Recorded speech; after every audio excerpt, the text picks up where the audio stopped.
Latest update చూస్తున్నాం. సాయంత్రం 6 గంటల వరకు పోలింగ్ సమయం. అయితే అప్పటి వరకు క్యూ లైన్లో ఉన్న వారికి ఓటు వేసే అవకాశం కల్పించనుంది ఈసీ. రాత్రి 9 కావస్తున్నా కూడా ఇంకా కొన్ని చోట్ల పోలింగ్ కంటిన్యూ అవుతున్నట్లుగా తెలుస్తోంది. ఈవీఎంలు మొరాయించడంతోనే ఈ ఆలస్యం కారణంగా చెప్తున్నారు. చాలా చోట్ల పోలింగ్ లేట్గా స్టార్ట్ అవడం జరిగింది. దాంతో రాత్రి 9 అవుతున్నా కూడా చాలా చోట్ల ఇంకా బారులు తీరి ఉన్నట్లుగా తెలుస్తోంది. పోలింగ్ కేంద్రాల వద్ద ఓటర్లు తమ ఓటు హక్కును వినియోగించుకోవడానికి. కాబట్టి ఈసారి ఎక్కడైతే ఈవీఎంలు మొరాయించాయో అక్కడ ఈరోజు రాత్రి లేట్ నైట్ వరకు కూడా పోలింగ్ కొనసాగే అవకాశం క్లియర్గా అర్థమవుతోంది. ఆ తర్వాత గంటల తరబడి ఓటర్లు క్యూ లైన్లో నిల్చున్నా కూడా ఈవీఎంలు బాగుపడిన తర్వాత కూడా ఇంకా పూర్తిగాని పరిస్థితి.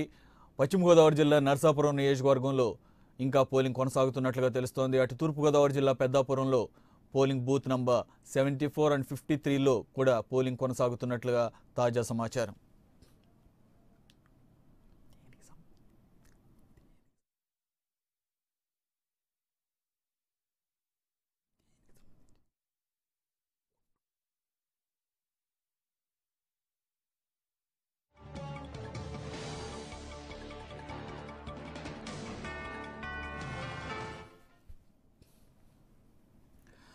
రైట్, పూర్తి వివరాలు అందించడానికి మా సెక్రటరీ కరెస్పాండెంట్ ఎంపీ రావు సిద్ధంగా ఉన్నారు. రావు, రాష్ట్రంలో పలు చోట్ల నుంచి రిపోర్ట్స్ అందుతున్నాయి. ఇంకా చాలా చోట్ల పోలింగ్ కొనసాగుతున్నట్లుగా, ఆల్రెడీ 9 దాటింది. ఇంకా చాలా పోలింగ్ కేంద్రాల్లో బారులు తీరి ఉన్నట్లుగా ఓటర్స్ సమాచారం అందుతోంది. దీని అంతటికీ కారణం ఈవీఎంలు మార్నింగ్ టైంలో చాలాసేపటి వరకు సరిగా పనిచేయకపోవడమే కారణంగా చెప్తున్నారు.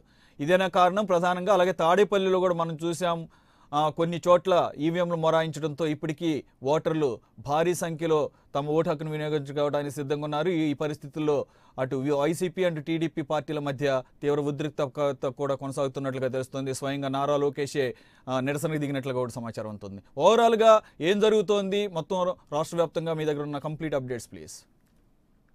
సురేష్, వాస్తవంగా అయితే సాయంత్రం 6 గంటల వరకు మాత్రమే పోలింగ్ సమయం ఉంది. అయితే 6 గంటల లోపు ఎవరైతే ఓటర్లు క్యూ లైన్ లోకి వచ్చి నిలబడతారో వారందరికీ కూడా రాత్రి పొద్దుపోయే వరకు ఎంత టైం అయినప్పటికీ కూడా వారు ఓటు వేసి వెళ్లే విధంగానే కూడా ఎలక్షన్ కమిషన్ అన్ని ఏర్పాట్లు కూడా చేసింది. దీంట్లో భాగంగా 2 ప్రధాన కారణాలు. అంటే ఇప్పటికి కూడా చాలా చోట్ల, చాలా ప్రాంతాల్లో మీరు చెప్పినట్టుగా కేవలం ఒక 5-6 ప్రాంతాల్లో కాకుండా అన్ని జిల్లాల్లో కూడా దాదాపుగా 500 నుంచి 600 పోలింగ్ స్టేషన్లో ఇప్పటికి కూడా వందలాది మంది ఓటర్లు బారులు తీరినట్లుగా ఈసీ వర్గాలు చెప్తున్నాయి. అయితే వీరందరికీ కూడా ఎంత ఆలస్యమైనప్పటికీ కూడా ఖచ్చితంగా ఓటు వేసే అవకాశం కల్పిస్తాము అని చెప్పి కూడా ఈసీ వర్గాలు చెప్తున్నాయి. అయితే దీనికి ప్రధాన కారణంగా మనం 2 కారణాలు చెప్పుకోవచ్చు. ఒకటి, ఈ రోజు ఉదయం ఈవీఎంలు మొరాయించడం. సుమారుగా 1000కి పైగా ఈవీఎంలు మొరాయించడంతో సమస్యలు వచ్చినప్పటికీ కూడా ఆ తర్వాత చాలా వరకు కూడా టెక్నికల్ సమస్యలన్నింటినీ కూడా సాల్వ్ చేశారు. చాలా చోట్ల అయితే ఒక 3 గంటల తర్వాత, అంటే 7 గంటలకు పోలింగ్ ప్రారంభం అవ్వాల్సి ఉన్నప్పటికీ కూడా 10 గంటల తర్వాత, అలాగే 11ంటికి కూడా ప్రారంభమైనటువంటి సందర్భాలు ఉన్నాయి. అటువంటి చోట్ల ఈవీఎంలు ఎక్కడైతే మొరాయించినాయో అటువంటి చోట్ల చాలా చోట్ల ఆలస్యమైంది. ఇప్పుడు కూడా ఓటర్లు బారులు తీరి ఉన్నారు.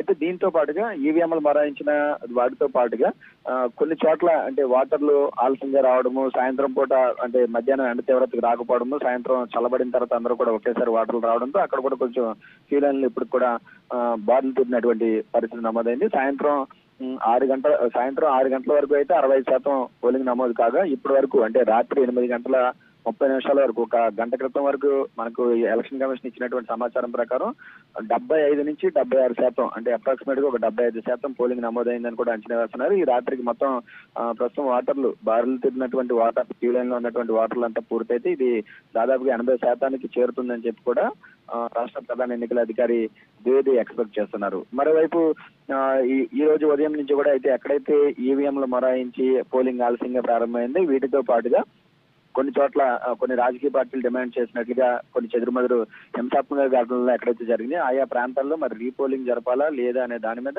రేపు సాయంత్రానికి ఒక క్లారిటీ వచ్చే అవకాశం ఉంది. రేపు ఉదయం 11 గంటలకు మొత్తం అన్ని పోలింగ్ స్టేషన్లకు సంబంధించి కూడా అక్కడ ఉన్నటువంటి అబ్జర్వర్స్, ఎలక్షన్ అబ్జర్వర్స్ రివ్యూ చేస్తారు. రివ్యూ చేసిన తర్వాత ఎన్నికల నియమావళికి సంబంధించి జరిగినటువంటి అక్కడ ఉన్నటువంటి వీడియోగ్రఫీని అలాగే సీసీటీవీ ఫుటేజ్ ని కూడా తీసుకున్న తర్వాత అక్కడ రీపోలింగ్ అవసరమా లేదంటే ఎవరైతే ఓటర్లు ఓటు వేయలేకపోయారో వారికి మాత్రమే అవకాశం కల్పిస్తూ ఒక 2-3 గంటల పాటు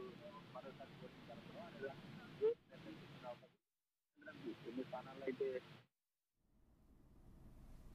okay right thank you so much Rao.